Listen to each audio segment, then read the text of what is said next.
Alhamdulillah, syukurillah pada siang hari ini kita dapat berjumpa dan bersama dalam acara pembebasan pelatihan pembelajaran mendalam pada jenjang pendidikan dasar dan menengah di SD Negeri 201. Salawat serta salam marilah kita menunjukkan pada junjungan kita Nabi Agung Muhammad SAW yang senantiasa kita tunggu syafaatnya di yaumil qiyamah. Amin. Bapak Ibu yang saya hormati, perkenankan saya menyampaikan beberapa hal terkait pelatihan pembelajaran mendalam yang saya peroleh selama 1 minggu di SMP Negeri 7 Pati. Kita mulai ya Bapak Ibu.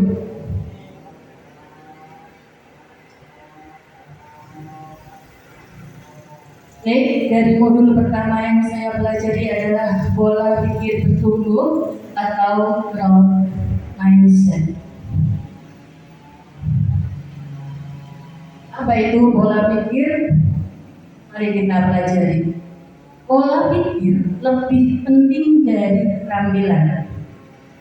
Panjenengan tersani ada piramida di situ. Ada alat paling atas, yang bagian tengah adalah keterampilan, kemudian yang paling terakhir atau paling bawah adalah pola pikir. Coba kita amati di sini tentang pola pikir. Apa itu pola pikir terbaik?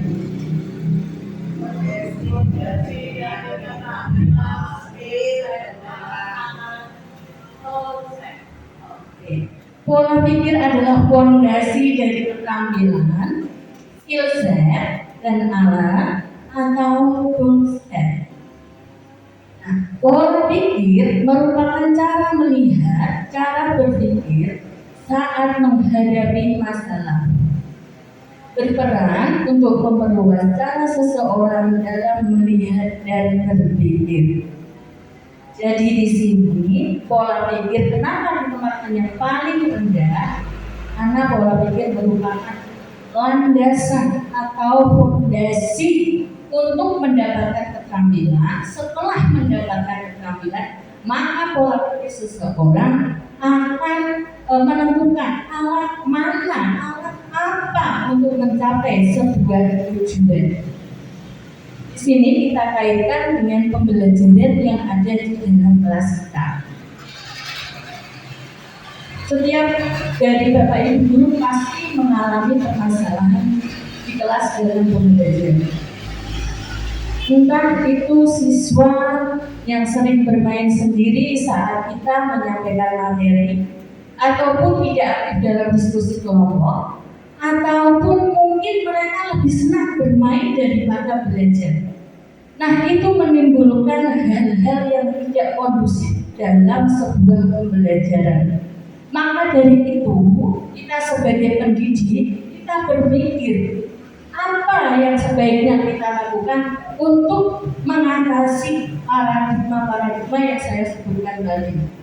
Jadi di sini pola pikir merupakan landasan atau fondasi ya, untuk melatih kita berpikir secara kreatif untuk menentukan solusi dari tantangan yang kita hadapi.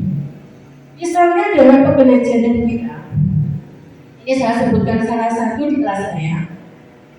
Siswa hadir di sekolah dan di kelas, tetapi mereka tidak memahami konsep yang saya sampaikan. Dalam arti mereka hanya datang dan pulang. Entah itu materi yang disampaikan mengena atau tidak. Dalam arti raga mereka ada, tapi jiwanya masih belajar, tidak fokus dalam materi. Itu pasti terjadi di kelas-kelas kita. Maka dari itu saya berpikir, kenapa anak ini begini? Apa yang harus saya lakukan sehingga pembelajaran saya, materi yang saya sampaikan bisa mengena pada anak? Itu adalah pola pikir saya. Kemudian Saya sebagai pendidik kemudian berpikir, oh saya menggunakan strategi yang cocok untuk materi ini. Berpikir bagaimana metode yang saya terapkan ini sehingga bisa merubah kebiasaan anak-anak atau sikap anak-anak itu menjadi lebih baik. Nah, alatnya apa yang saya gunakan? Tentu saja saya berpikir lagi. Setelah saya berpikir kritis tentang permasalahan yang saya hadapi, tantangan yang saya hadapi, kemudian saya menemukan anak berupa strategi model pembelajaran atau strategi pembelajaran. Dan di sini saya tetap memilih atau lebih menekankan pembelajaran yang berbasis kontekstual dan pembelajaran yang berbasis proyek. Karena kalau saya berikan materi yang bersifat kontekstual atau proyek, maka anak-anak aktif karena berkaitan dengan dunia nyata dan anak-anak menyelesaikan sebuah karya atau proyek.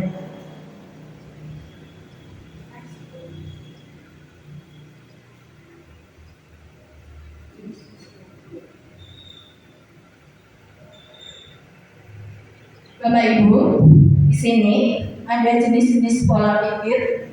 Yang pertama adalah pola pikir tetap, disebut fixed mindset atau PTT, yaitu pandangan bahwa kemampuan dan kecerdasan seseorang bersifat tetap dan tidak dapat berkembang melalui usaha atau latihan.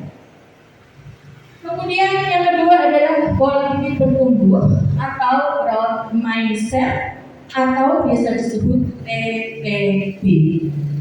Apa itu PPB? Yaitu adalah pola pikir yang meyakini bahwa kemampuan dan kecerdasan dapat dikembangkan melalui usaha, pembelajaran, dan pengalaman. Jadi dalam pola pikir tetap atau fixed mindset, maka seorang individu tidak akan mengembangkan pemikirannya, dia hanya stuck di tempat. Bisa diberi tantangan, saya tidak bisa dan tidak mau mencoba, saya pasti gagal. Itu pola pikir mereka. Tetapi dalam growth mindset atau PPB atau pola pikir bertumbuh, itu pola pikirnya sudah berbeda. Dalam pola pikir bertumbuh nanti sesuatu yang tadi ada dalam pola pikir fixed mindset itu berbeda. Tidak ada kata tidak bisa. Saya belum bisa. Saya mau mencoba. Saya tidak takut gagal dan menganggap kegagalan adalah jalan menuju keberhasilan. Begitu Bapak Ibu. Next.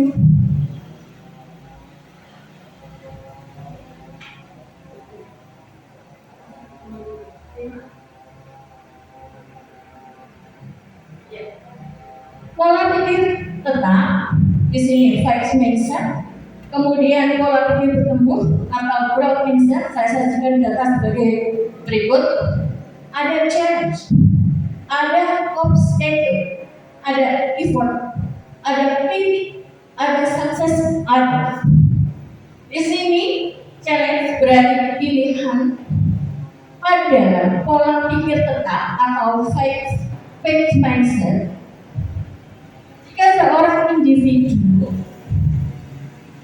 dihadapkan pada sebuah pilihan, maka dia akan menghindar. Berbeda dengan pola pikir bertumbuh, dia akan menerima sebuah pilihan. Jika saya menghadapi tantangan ini, maka saya akan sukses. Itu kalau pola pikir bertumbuh. Tetapi kalau pola pikir tetap, saya tidak mau, pasti saya gagal. Kemudian obstacle yang berupa tantangan, maka pada pola pikir tetap, seseorang akan menyerah. Dia tidak akan mau menghadapi tantangan itu, karena dia menganggap pasti akan gagal. Kemudian kalau pola pikir bertumbuh, dia akan bertahan. dia akan mencoba sampai dia berhasil. Kemudian yang effort adalah sebuah kesempatan yang menganggap kalau pola pikir tetap itu adalah mubazir, ya, sesuatu yang tidak seharusnya dilakukan, sia-sia. Tetapi kalau pola pikir bertumbuh, itu akan menjadikan sebuah peluang bagi seseorang untuk meraih sebuah keberhasilan. Kemudian yang kritis atau berpikir kritis, maka mohon maaf, kritik di sini bukan berpikir kritis ya Bapak Ibu, ini adalah kritikan dari seseorang. Jika seseorang menerima kritikan pada PPT atau Mindset, maka ia menganggap itu adalah serangan yang ditujukan kepada dirinya.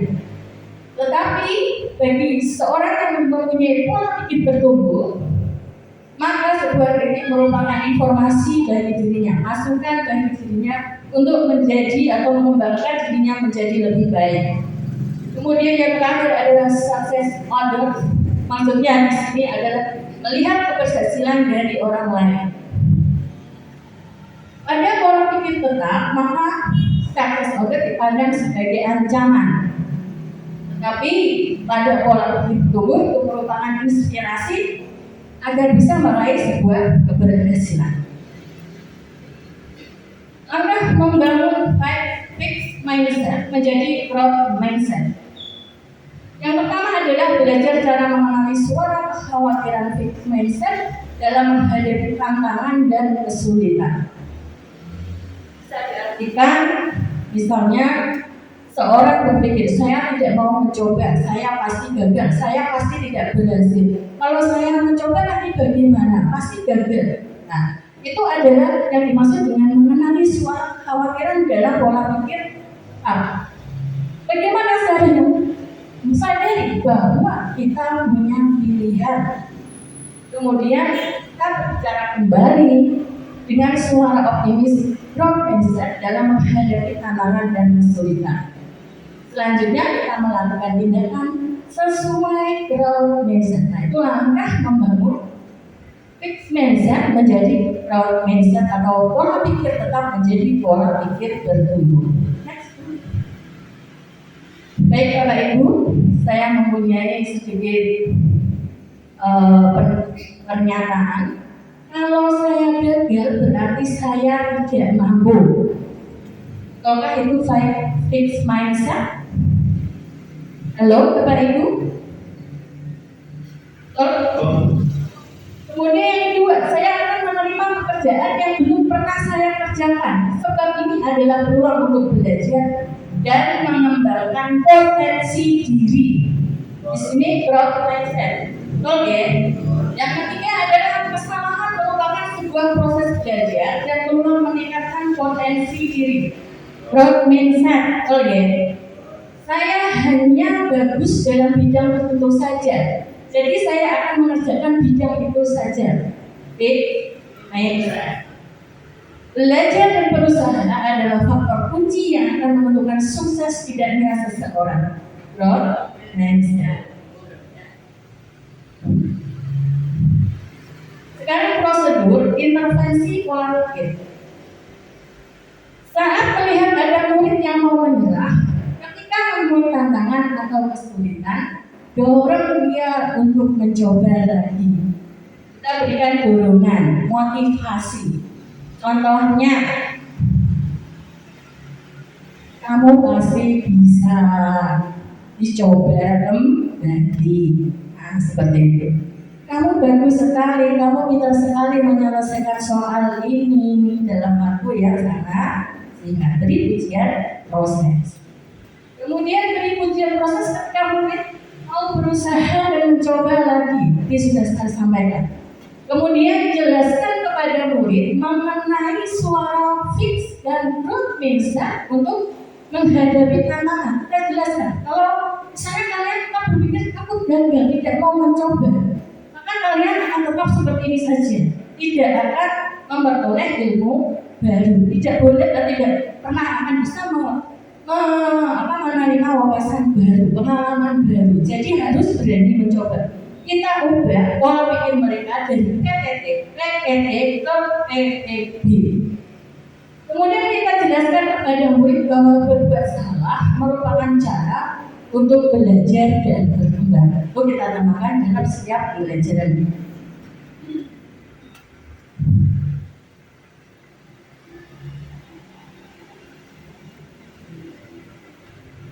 Mari kita pelajari ujian pribadi, PES, ujian proses. Kamu memang berbakat dalam matematika. Saya sampaikan secara individu kepada murid. Ini termasuk ujian pribadi. Kamu telah menggunakan strategi yang tepat untuk menjawab soal ini. Nah, itu ujian proses. Ya. Kamu telah memperlihatkan hasil latihan melukismu selama ini. Proses, ya. Wow, kamu seorang seniman yang luar biasa. Ujian pribadi. Kamu memang terlahir menjadi seorang penulis. Jadi ujian pribadi. Jadi kita gunakan kata belum, bukan tidak, untuk mengubah fixed mindset menjadi growth mindset. Kita lanjut ke kerangka kerja pembelajaran mendalam. Apa itu pembelajaran mendalam? Pembelajaran mendalam adalah suatu pendekatan holistik yang menekankan proses pembelajaran yang berkesadaran, bermakna dan mengembirakan, yang bertujuan untuk memuliakan siswa melalui olah pikir, olah hati, olah rasa, dan olah raga. Apa itu? Mari kita buka satu persatu.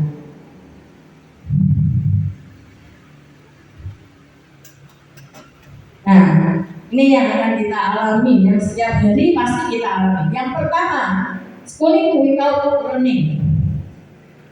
Hadir di sekolah tapi tidak belajar mendalam, hanya datang, bermain, tidak mau berpikirnya sambil duduk. Nah, itu yang dinamakan schooling without learning. Itu pasti kita alami di kelas kita. Yang kedua adalah fokus pada nilai ujian, bukan proses pemahaman. Bagi anak yang berpikir PTT ya, dia berpikir saya ke sekolah yang penting dapat nilai bagus. Prosesnya bagaimana? Entah karena bejo, entah karena menyontek, entah diajari guru lesnya jawabannya dikasih tahu ya, diajari mendapat nilai yang bagus. Kemudian mengapa kehadiran fisik tidak cukup? Artinya schooling tanpa learning, dia hanya datang ke sekolah saja. Fisiknya di sini, tapi jiwanya menggambar kemana-mana, tidak fokus dalam pembelajaran. Kemudian elemen kerangka pembelajaran mendalam, yaitu keterlibatan, refleksi. Di sini ada olah pikir. Ini adalah berkaitan dengan pemikiran kritis, analisis, dan kreatif. Kemudian olah hati, ini terkait empati dan integritas seseorang. Olah rasa, karya estetika, dan daya cipta. Kemudian yang olahraga adalah berkaitan dengan kesehatan dan kemandirian. Nah, 4 kerangka ini, elemen kerangka ini kita terapkan selalu dalam pembelajaran di kelas kita. Jadi melibatkan olah pikir, olah hati, terus olah rasa, kemudian olah raga. Jadi di sela-sela pembelajaran kita berikan icebreaking, ya, untuk menciptakan suasana pembelajaran yang enjoy, menyenangkan, yaitu joyful. Icebreakingnya berupa apa? Ya, dengan berolahraga. Kita berikan gerakan-gerakan ringan untuk mereka. Dengan berolahraga maka dia akan sehat, konsentrasi, dia senang kembali, jadi fokus dalam pembelajaran kembali. Kemudian prinsip kerangka berpusat pada murid, terintegrasi dan holistik, kontekstual sesuai lingkungan, dan menghargai keberagaman. Jadi 3 ini akan mengacu kepada kata kemuliaan, memuliakan. Karena pembelajaran mendalam konsepnya memuliakan siswa. Di sini maksudnya siswa tidak hanya menghafal pelajaran, tetapi memahami konsep secara mendalam, mengaplikasinya dalam kehidupan nyata sehari-hari. Berdasarkan apa? Pengalaman yang dialami mereka sendiri. Mereka mengetahuinya sendiri berdasarkan pengalaman mereka sendiri. Jadi saat menghubungkan konsep materi dengan permasalahan paham yang dia bisa menyelesaikan dengan baik. Next. Dari pembelajaran mendalam tadi maka akan terwujud 8 dimensi profil lulusan, yaitu keimanan dan ketakwaan, kewargaan, penalaran kritis, kreativitas, kolaborasi, kemandirian, kesehatan, dan yang terakhir adalah komunikasi. Di sini saya sajikan sebuah lingkaran, Bapak Ibu. Lingkaran ini merupakan gambaran dari sebuah pembelajaran mendalam. Ada beberapa circle di dalamnya. Circle yang pertama kali keluar dimulai dari praktek pedagogis, kemudian dilanjutkan dengan belajar, pemanfaatan digital, kemudian kemitraan pembelajaran. Itu harus ada di dalam RPN pembelajaran mendalam. Ya. Kerangka pembelajaran sebagai panduan sistematis dalam menyusun desain pembelajaran. Nah, desain pembelajaran di sini yang dimaksud adalah RPM, yaitu praktik pedagogis, kemitraan pembelajaran, lingkungan pembelajaran, dan pemanfaatan digital. Kemudian masuk yang paling dalam lagi,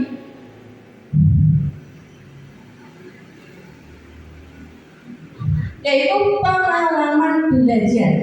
Yang pertama adalah memahami, kemudian mengaplikasi, kemudian merefleksi.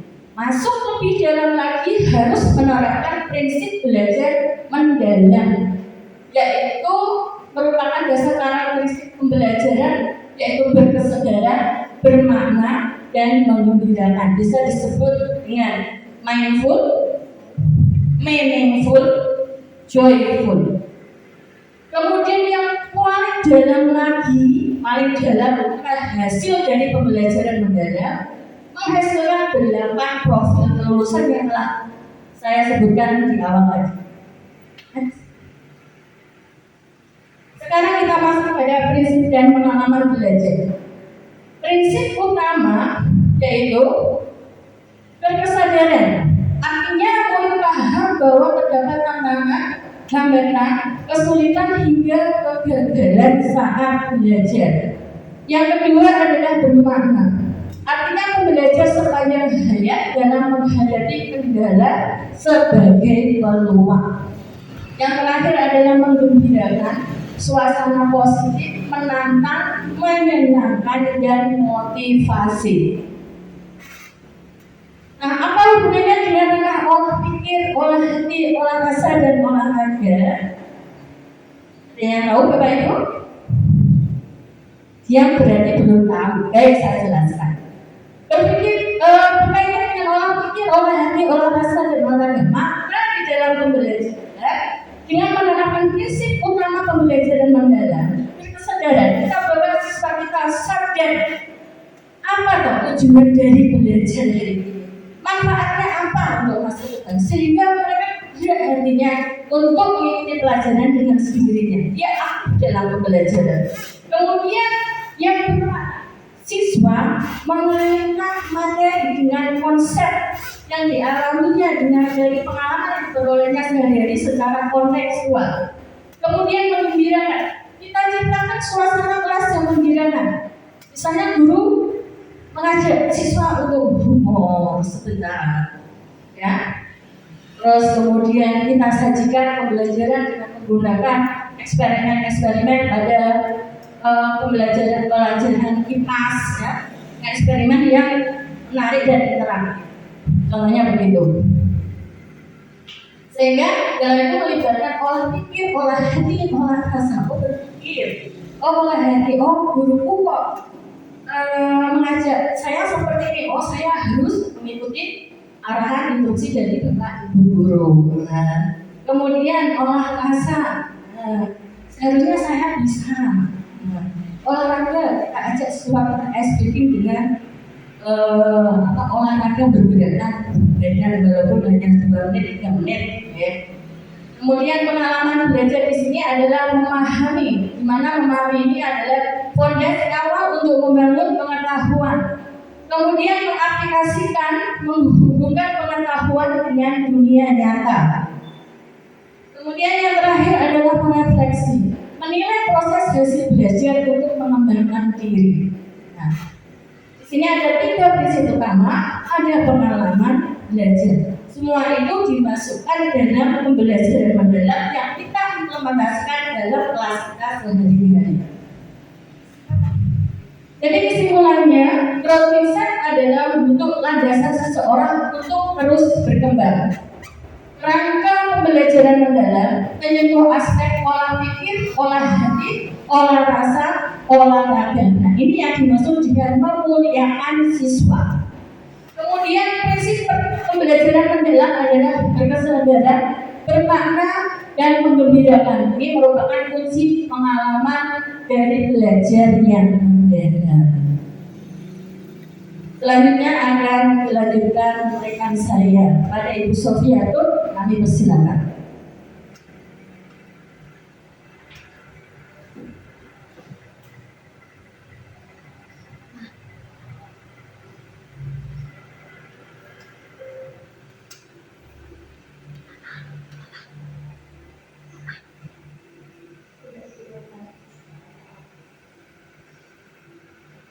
Terima kasih. Saya akan melanjutkan kepada Dedi tulis ya tentang pengalaman belajar. Di sini mengaplikasi. Yang pertama adalah memahami, mengaplikasi dan merefleksi. Di mana pembelajaran mendalam ini ada 3 yang memahami, mengaplikasi dan refleksi. Memahami ini adalah tahap awal peserta didik untuk aktif mengkonstruksikan pengetahuan agar dapat memahami secara mendalam konsep atau materi dari berbagai sumber dan konteks. Sedangkan mengaplikasi ini adalah pengalaman belajar yang menunjukkan aktivitas peserta didik mengaplikasi pengetahuan dalam kehidupan secara kontekstual. Sedangkan merefleksi di sini adalah proses di mana peserta didik ini mengevaluasi dan memaknai proses serta hasil dari tindakan atau praktik nyata yang telah mereka lakukan.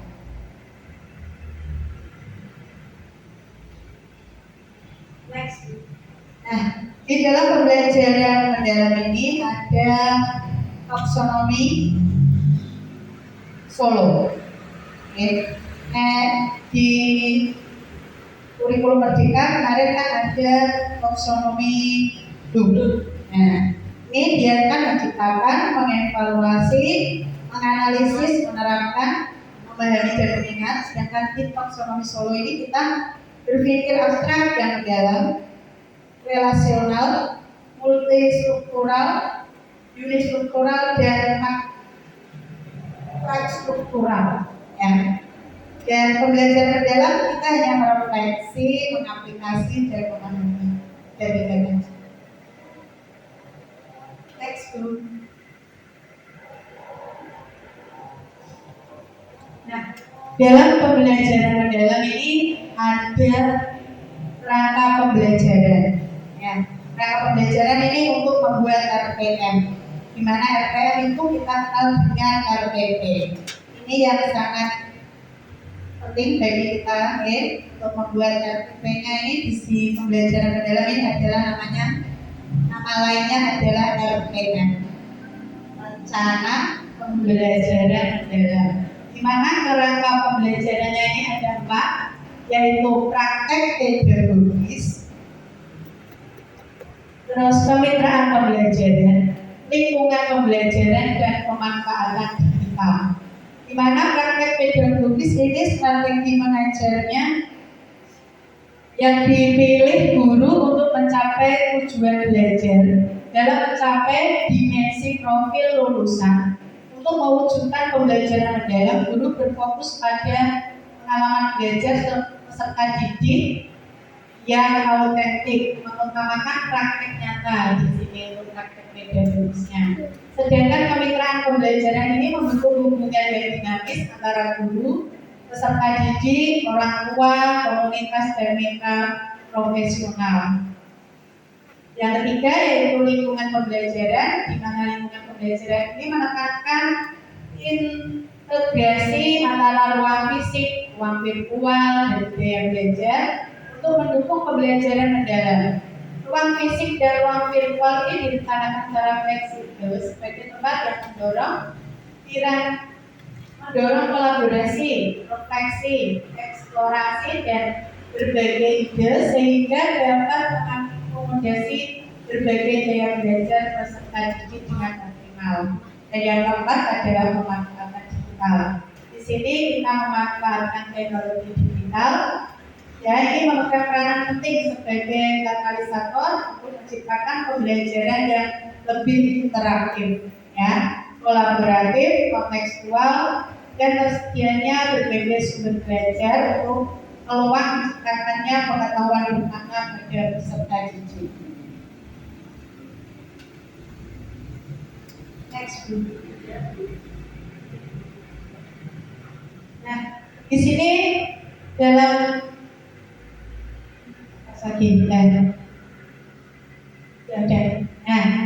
dalam pembelajaran mendalam ini ada beberapa tingkatan ya, dari pemerintah pusat, pemerintah daerah, kepala sekolah, guru, hingga guru.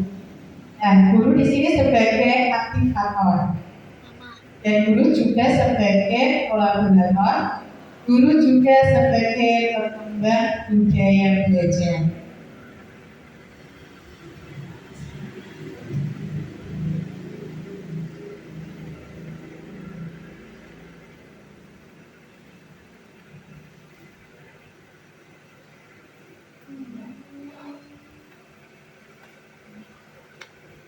Nah, di sini guru sebagai aktivator itu guru naik di atas saja dulu. Nah, ya, aktivator ini guru menstimulasi peserta didik untuk mencapai tujuan pembelajaran dan kriteria kesuksesan pembelajaran dengan belajar strategis serta memberikan umpan balik untuk menstimulasi setiap level pencapaian yang tinggi. Guru sebagai kolaborator ini, guru membangun kolaboratif diiringi dengan peserta didik, rekan sejawat, keluarga, masyarakat, mitra profesional dalam rangka mitra lainnya ya, dapat mengembangkan ini berbagai pengalaman nyata. Terus yang ketiga adalah pengembangan budaya belajar. Terus sebagai pengembangan budaya belajar ini memberikan kepercayaan dan peluang mengambil resiko kepada peserta didik untuk mengembangkan kreativitasnya dan melibatkan peserta didik dalam mengembangkan pengalaman belajar serta menciptakan lingkungan pembelajaran yang mendukung pembelajaran mendalam. Next go.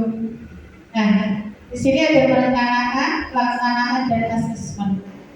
Perencanaan di dalam pembelajaran mendalam ini melalui refleksi guru terhadap diri sendiri, karakteristik peserta didik, materi pelajaran, sumber daya mitra pembelajaran. Yang pelaksanaannya adalah pembelajaran dengan prinsip berkesadaran, bermakna, dan menggembirakan melalui pengalaman belajar, memahami, dan merefleksi. Sedangkan asesmennya tidak hanya berfokus pada penguasaan teori, tetapi juga pada pemahaman konseptual yang mendalam, keterampilan berpikir kritis, serta penerapan dalam kehidupan nyata.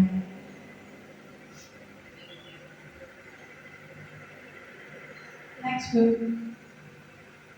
Nah, ini adalah rangka RPM, identifikasi, yang kedua desain pembelajaran, yang keempat asesmen, dan pengalaman belajar. Di mana identifikasi ini mengidentifikasi kesiapan peserta didik, memahami karakteristik materi pelajaran, menentukan dimensi profil lulusan. Yang kemarin kalau di kurikulum Merdeka itu profil pelajar Pancasila, sekarang diganti dengan profil lulusan. Sedangkan desain pembelajarannya ini menentukan capaian pembelajaran, menentukan topik pembelajaran, mengintegrasikan lintas disiplin ilmu, menentukan tujuan pembelajaran, dan menentukan kerangka pembelajaran. Dan yang keempat adalah asesmen. Asesmen ini ada di awal pembelajaran, ada proses pembelajaran dan asesmen di akhir pembelajaran.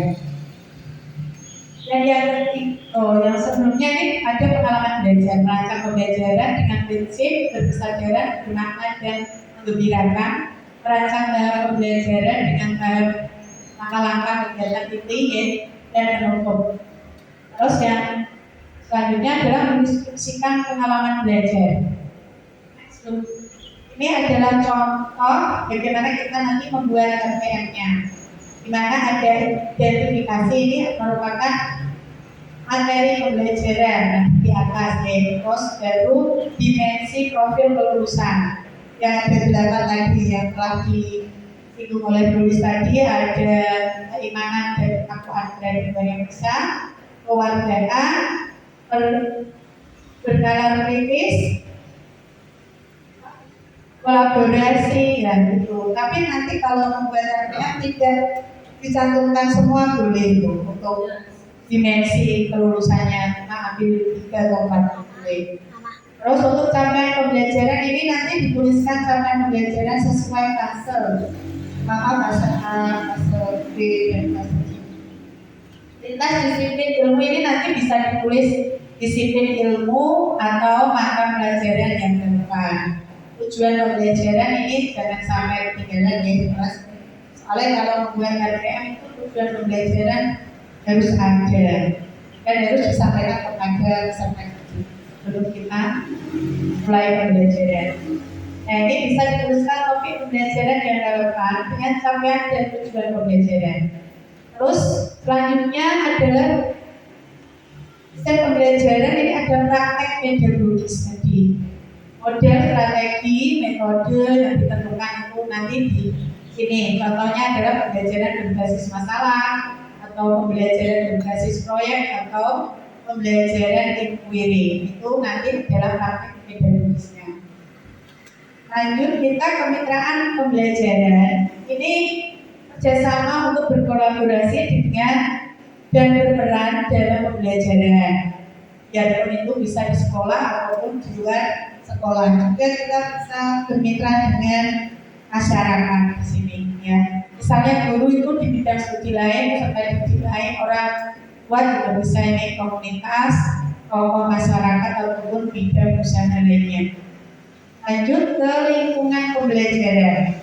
Lingkungan pembelajaran ini mengintegrasikan antara ruang fisik, ruang virtual, budaya untuk mendukung pembelajaran mendalam. Contohnya ini nanti lingkungan sekolah, terus LMS, dukungan guru untuk mengkaitkan keaktifan peserta didik. Dan yang terakhir adalah pemanfaatan digital. Pemanfaatan digital ini menciptakan pembelajaran yang lebih interaktif, kolaboratif, kontekstual. Contohnya adalah perpustakaan digital, lalu diskusi daring dan penilaian daring.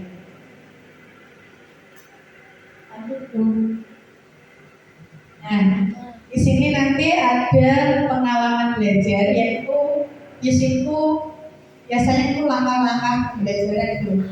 Ya, langkah-langkah pembelajaran ada pembelajaran di awal ya, inti.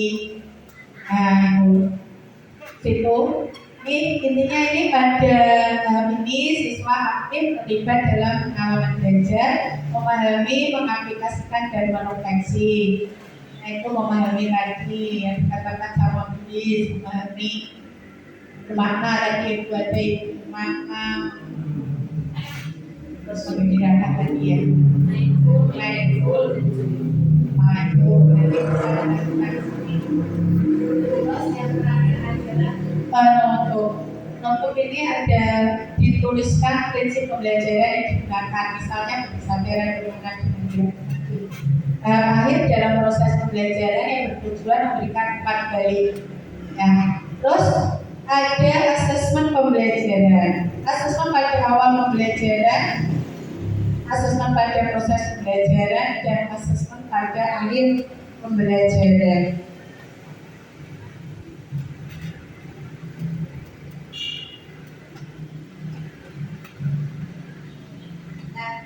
Di Di sini asesmen dalam pembelajaran mendalam itu disesuaikan dengan assessment as learning. Ada assessment for learning dan assessment of learning.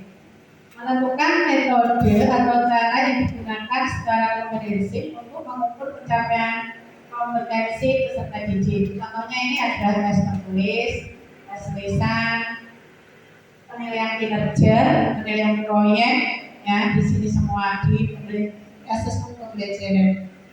Itu harus ada. Next.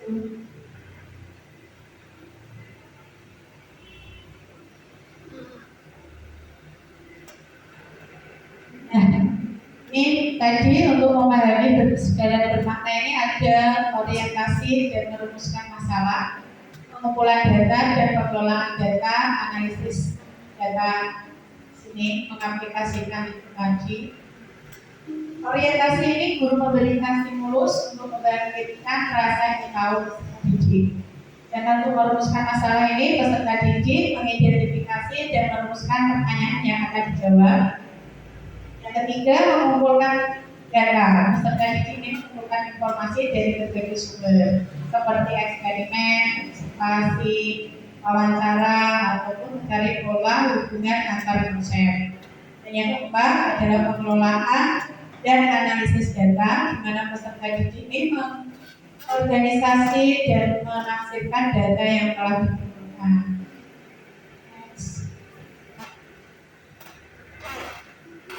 Yang kelima yaitu menarik kesimpulan. Peserta didik menyusun kesimpulan berdasarkan bukti dan hasil analisis. Yang keenam, komunikasi. Peserta didik menyampaikan hasil temuannya melalui presentasi, bisa melalui laporan tertulis dan diskusi kelas. Dan merefleksi ini melakukan refleksi terhadap proses pembelajaran. Yang kedelapan adalah mengaplikasi dan tindak lanjut. Peserta didik ini menerapkan hasil pembelajaran dalam konteks nyata atau proyek lanjutan dan mendorong eksplorasi lebih lanjut untuk memperdalam pemahaman konsep.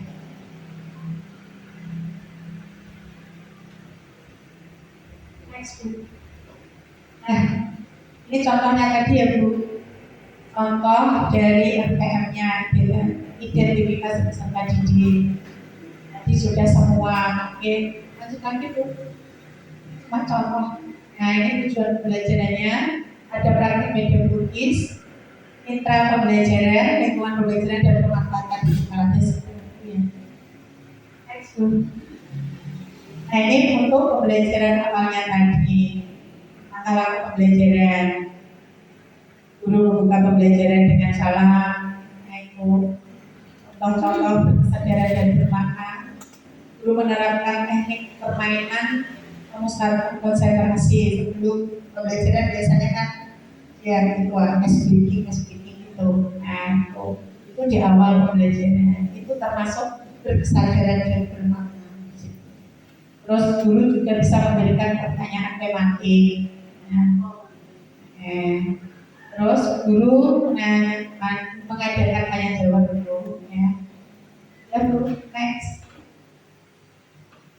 Langkah-langkah pembelajaran yang ini bermakna dan membirakan ini memahami, bisa berdiskusi, membuat peta konsep, aplikasiannya ini peserta didik melakukan kunjungan lapangan di sungai atau kemana. Bisa peserta didik ini melakukan interview dengan masyarakat setempat bisa. Ya, mengaplikasikan ini peserta didik itu menyimak. Itu guru dan narasumber itu menumbuhkan kesadaran pada peserta didik. Temanya apa? Lanjut Bu. Nah, ini ada tadi ya. Asesmen pembelajarannya tadi ada yang pada awal pembelajaran tadi itu bisa diisi dengan kuis singkat. Terus kalau asesmen pada proses pembelajaran itu pada saat pembuatan konsep, presentasi, asesmen itu bisa. Terus asesmen pada akhir pembelajaran biasanya itu membuat jurnal atau tulis tertulis. Itu contoh dari RPM. Sekarang kan namanya RPM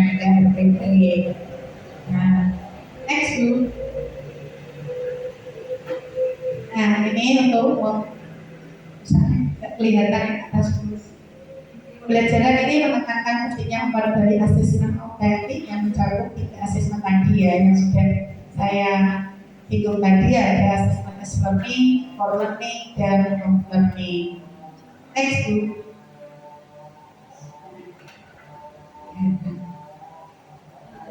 Nah, ini pembelajaran mendalam itu untuk menuju pendidikan bermutu untuk semua.